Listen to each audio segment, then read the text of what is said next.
नेता खुद ही लोगों के जिपों में और कारों में अफीम रखवा रहे हैं, तो वो नेता क्या नशे के खिलाफ लड़ेंगे। वो मोदी जी ने एक नारा दिया था कि अब की बार वंशवाद पे वार, कोई परिवार अनवाणी राजनीति में चलाना आ गया है।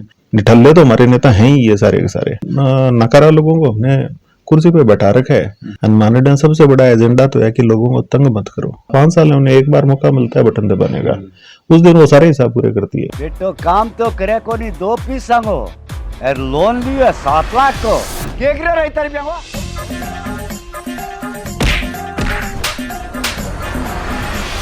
पूरी वेब सीरीज देखने के लिए डाउनलोड करें स्टेज ऐप। सगळा दर्शकांना राम राम। कैमरामैन विशाल के सागे मैं आशु थे देख ला रहे हो झलको हनुमानगढ़। आज आप मौजूद हाँ हनुमानगढ़ टाउन के अंदर। झलको हनुमानगढ़ को एक एपिसोड है राजस्थान की राजनीति बी कार्यक्रम के मद्देनजर आज आप मौजूद हाँ हनुमानगढ़ जो विधानसभाओं जो ताल ठोकरा की है उम्मीदवारी की जो चुनाव लड़ने को जो मन बना चुके हैं अपना सागे मौजूद है संदीप जी सारण। आंग सागे आप चर्चा करांगा और राजस्थान की राजनीति कार्यक्रम है जो सारी की सारी बातचीत करांगा और जो हनुमानगढ़ का जो मुद्दा है के मुद्दा पर लेके चुनाव लड़ेगा, के मुद्दाओं लेके जनता के बीच के अंदर जाओगा और भी दावेदारी ये जतावला रहे है भारतीय जनता पार्टियों टिकट की और आप बातचीत करांगा। बातचीत को सिलसिलो आगे बढ़ाऊंगा। डॉक्टर साहब सारों के लिए स्वागत है हमारे चैनल में। नमस्कार जी, आपका भी बहुत बहुत स्वागत है। मैं जी डॉक्टर संदीप सारण हूँ हनुमानगढ़ टाउन से और मैं बाय प्रोफेशन डेंटिस्ट हूँ और हनुमानगढ़ टाउन में ही प्रैक्टिस करता हूँ। थे मतलब लंबा टाइम हूँ राजनीति में भी सक्रिय हो और अब क्या थे चुनाव लड़ने को भी मन बना रहे, सही बात है? हाँ जी, मैं जी भारतीय जनता पार्टी से ताल्लुक़ रखता हूँ। हनुमानगढ़ से विधानसभा चुनाव लड़ना चाहता हूँ और भारतीय जनता पार्टी की टिकट पे लड़ना चाहता हूँ। उसी की तैयारी कर रहे हैं। कितना टाइम हो डॉक्टर साहब तैयारी करते हैं?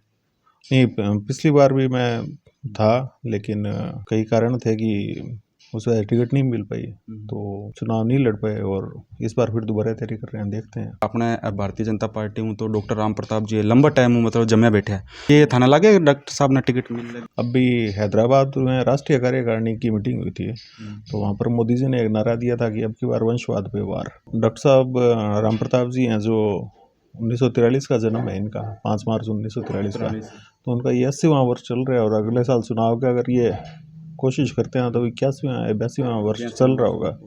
तो मेरे को नहीं लगता कि युवाओं की बलि देकर यानी बुजुर्गों नेताओं की राजनीति को सींचना चाहिए।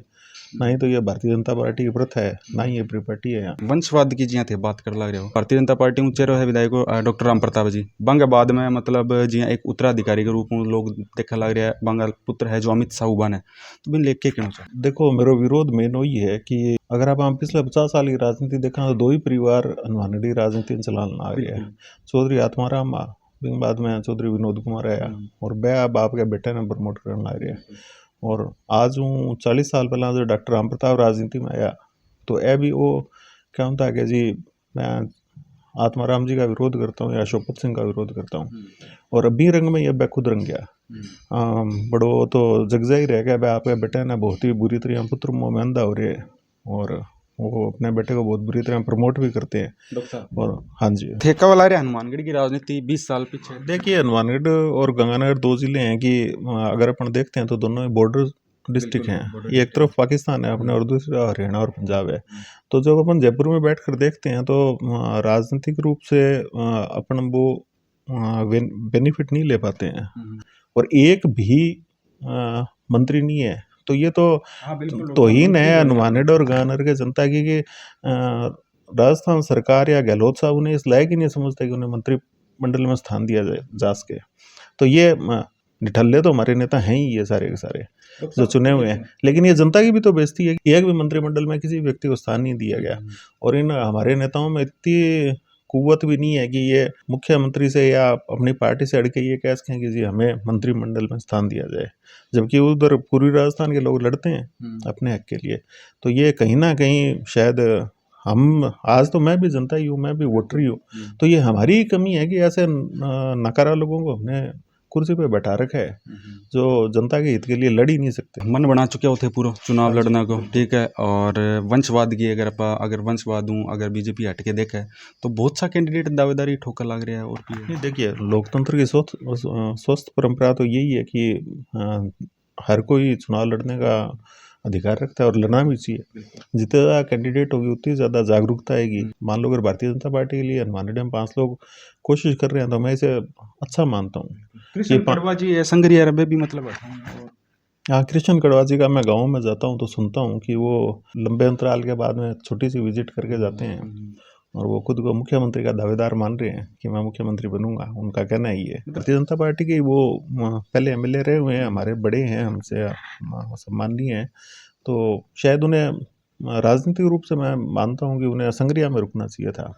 जिस क्षेत्र से आप एमएलए रहे हो, जिस ठीक है किन्हीं कारणों से उनकी टिकट कट गई, तो जिस जनता ने उन्हें चुना, उन्हें मौका दिया, आज वो उन्हें छोड़कर हनुमानगढ़ आ रहे हैं कि मैं आपकी सेवा करूंगा। तो सेवा करने के लिए तो संगरिया था अगर वो करते तो, और अगर टिकट कटी तो उन्हें दोबारा वहाँ से कोशिश करनी चाहिए। तो बाकी उनका हम तो स्वागत ही करते हैं कि आइए, अगर वो हनुमानगढ़ में आते हैं तो एक स्वस्थ परंपरा ही बनती है। के थारा एजेंडा है, के थारा मतलब प्रयास रहेगा, और अगर टिकट वगैरह मिल जाए और मतलब थे आगे चुनाव लड़ो, अगर विधायक बन जाओ तो एजेंडा की जटता ही बात करा थे सवाल बड़ो अच्छो करिए। और जहाँ तक मैं समझता हूँ या मैं देखी हुई इन चीज़ें, हनुमानगढ़ में सबसे बड़ा एजेंडा तो है कि लोगों को तंग मत करो। भाई विकास की बात हुई, हम ये करेंगे वो करेंगे, सड़कें बनेंगे, वो बाद की बातें हैं। लोगों को, मैं गाँव में फिरूँ जी, अगर पिछली कार्यकाल की बात करा तो मंत्री पुत्र ने एक गांव में 5 या 6 लोगों पे तो SC/ST के मुकदमे करवाए झूठे। मंत्री पुत्र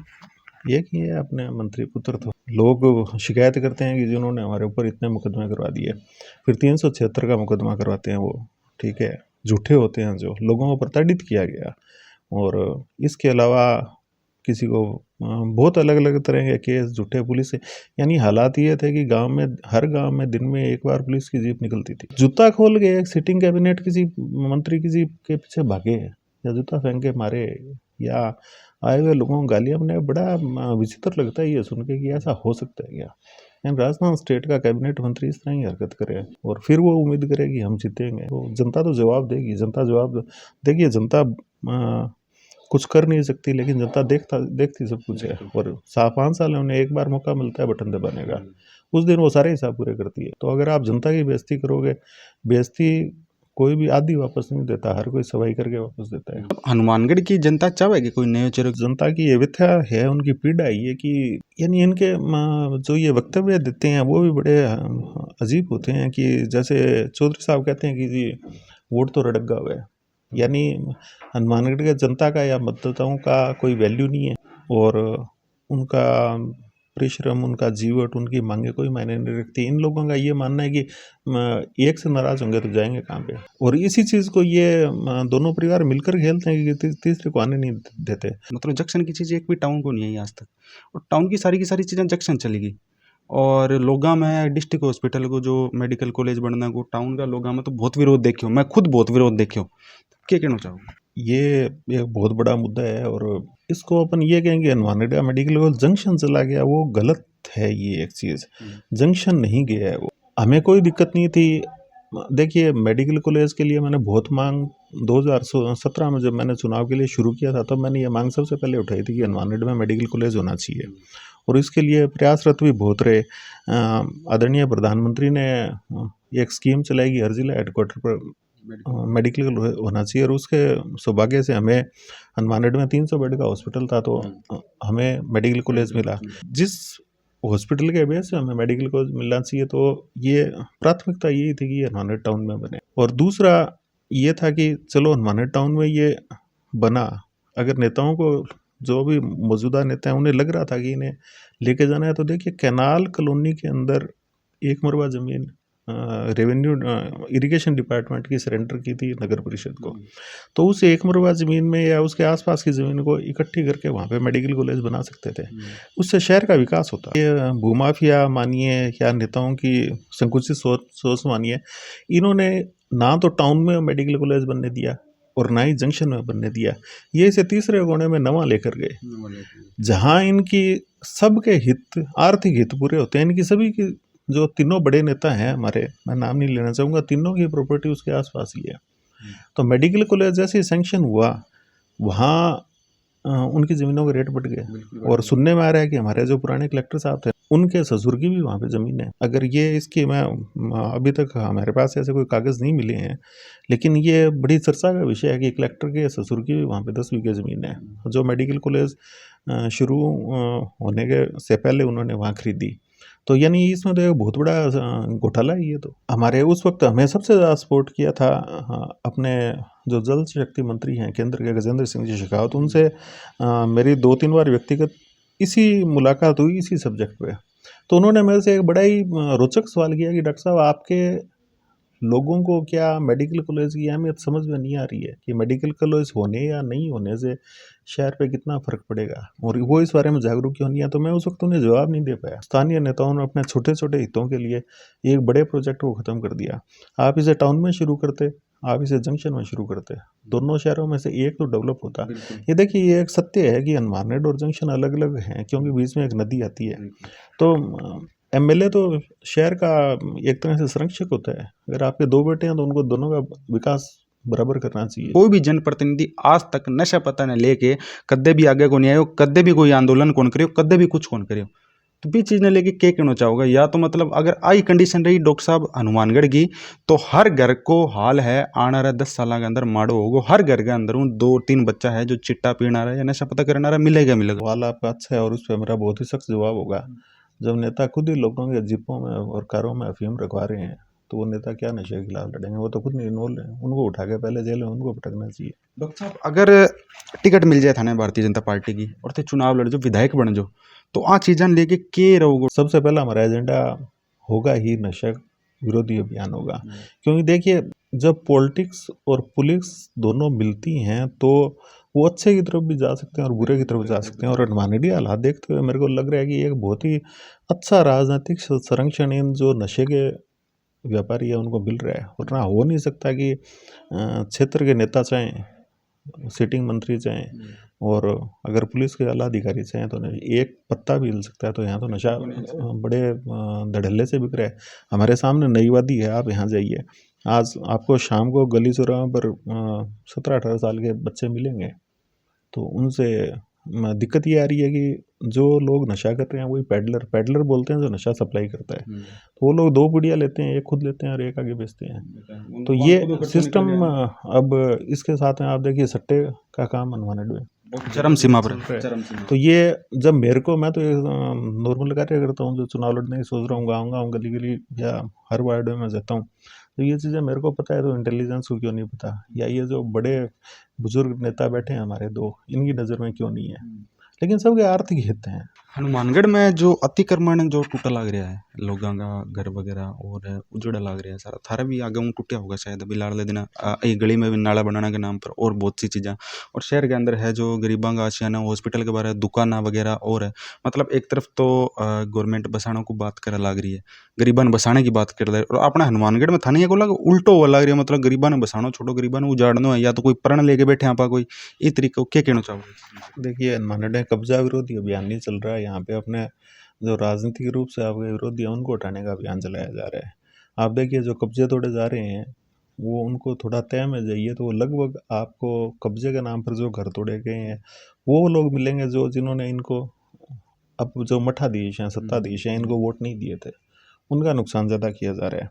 अभी अगर हॉस्पिटल के सामने जो कियोस्क तोड़े गए थे, एक तरफ तो आपके मुख्यमंत्री कहते हैं कि जी मैं कियोस्क अलाट कर रहा हूँ आम जनता के लिए, और आपका एक अदना सा पार्षद वहाँ जाकर एक कियोस्क वाले से किसी बात पे विवाद होता है और वो धमकी देता है कि मैं तुम्हारे कियोस्क यहाँ से हटवा भी दूंगा।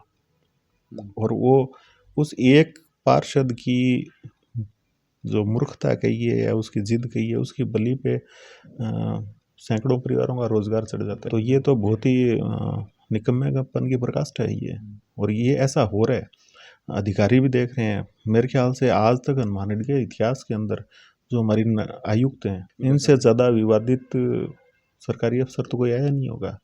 और बाकी जो हमारे नगर परिषद की कार्य प्रणाली है, इसके बारे में तो कुछ बोलने की ज़रूरत ही नहीं है। इन्होंने तो एक ही अभियान चला रखा है कि जो दिखे विरोधी है उसका तोड़ दो, और जो जगह निकले उसे बेच दो।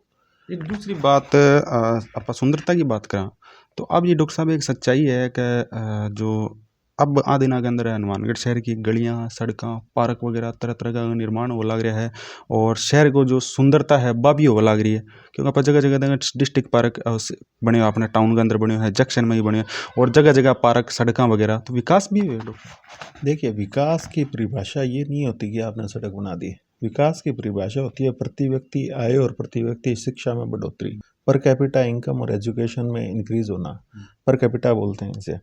तो ठीक है कि आज हमारे पास हम उम्मीद करते हैं कि सड़कें अच्छी हो, हमारे उम्मीद करते हैं कि हर जगह लाइट हो।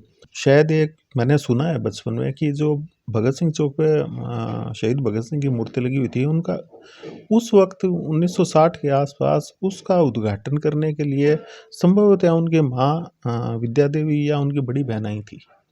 तो वो भगत सिंह की मूर्ति हमारे लिए एक धरोहर थी, बिल्कुल ठीक है, क्योंकि उसका उद्घाटन उनकी माँ या उनकी बहन दोनों में से एक ने किया था। मेरे को एग्जैक्ट याद नहीं है वो मूर्ति कहाँ है। और उसकी जगह आपने एक तांबे की मूर्ति लगा दी, तो उससे क्या फर्क पड़ रहा है। हमें भगत सिंह जी या इनके अंबेडकर जी के विचारों को ग्रहण करना चाहिए या आडंबर को ग्रहण करना चाहिए। ये कर क्या रहे हैं उससे कोई फर्क नहीं।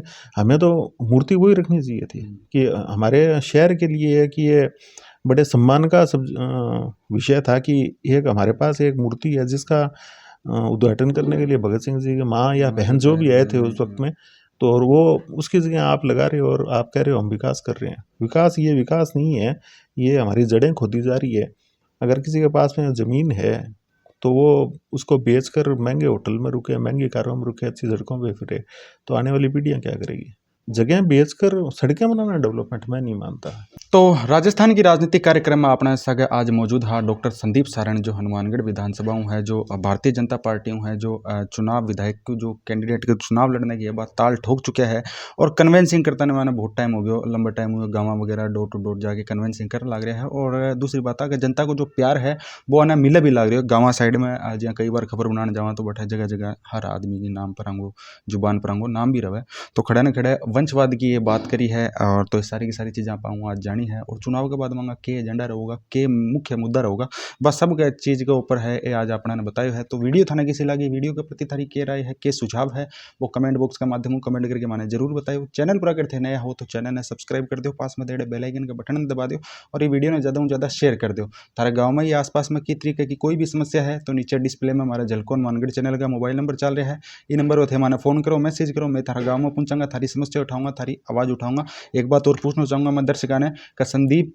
सहारण जो भारतीय जनता पार्टी में चुनाव लड़ने को मन बना चुके हैं, बांग खतर थे के कहना चाहूँगा, कमेंट बॉक्स के अंदर है जो ये सारी की सारी चीज़ें मेंशन जरूर करिए। और वंशवाद की जो ये बात कर ला रहे हैं हनुमानगढ़ टाइम में, हनुमानगढ़ के अंदर लंबा टाइम जो दो नेता जो काबिज होने की बात करें, बांग के प्रति थारी के राय है, के सुझाव है, ये सारी की सारी चीज़ है तो कमेंट बॉक्स में बताए। संदीप जी सहारण के प्रति थारी के राय बस सारी की सारी चीज़ें कमेंट बॉक्स में जरूर मेंशन करियो। माने दो इजाजत, मिला थार सके अगली वीडियो में। जय हिंद, जय राजस्थान, जय हनुमानगढ़।